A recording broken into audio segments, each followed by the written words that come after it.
Hello po mga idol.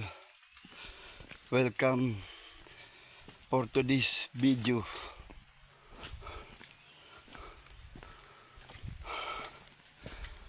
Dito pa ako ngayon paahon sa bundok at kukuha po ako ng trapal. Baka po mawala dun sa kubo-kubo namin nakabubong. Ito nga po pala kung napapansin ninyo, ito nasa likuran ko. Ano po yan mga idol? Marsman, yung sinaunang kalsada.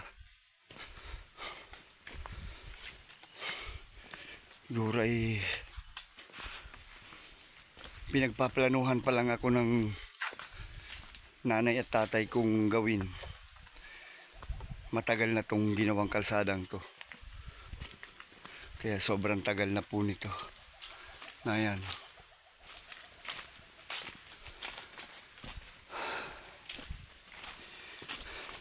Di po ako makatrabaho sa bundok at itong kamay ko hindi po kayang maihawak ng itak at maga po. Hindi ko po alam kung ito ay arthritis at nasa edad naman na siguro talaga ako sa pagkakaroon ng arthritis na yan. Namamaga po o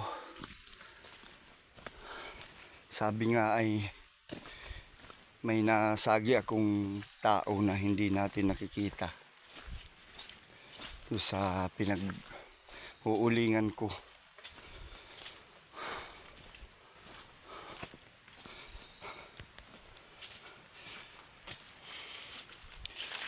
Mahirap po ang trabaho dito sa amin sa bundok.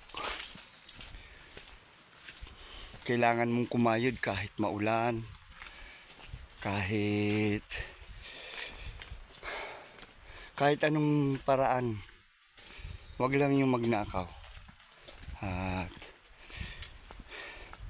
ano po yun, sabi nga ay mas masarap daw po mga idol yung galing sa pinagpawisan mo ang ipapakain sa pamilya. Yun po ang ano, kaya sa bawat hamon ng buhay kailangan natin lumaban. Bawat pagsubok, di naman tayo bibigyan ni Lord ng ano po, ng pagsubok kung hindi natin kaya, di ba? Kaya sabi nga ay hanggat nabubuhay tayo, meron dumarating na problema. Kanya-kanya naman tayo may mga pinagdadaanan. Kanya-kanya tayong mga problema. Kaya sana po sa makakapanood nito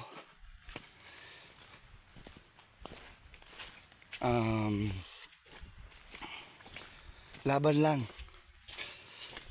lang po sa mga pagsubok na dumarating sa buhay natin. Huwag kayong susuko. God bless po at mabuhay po tayong lahat. Maraming salamat po. Thanks for watching.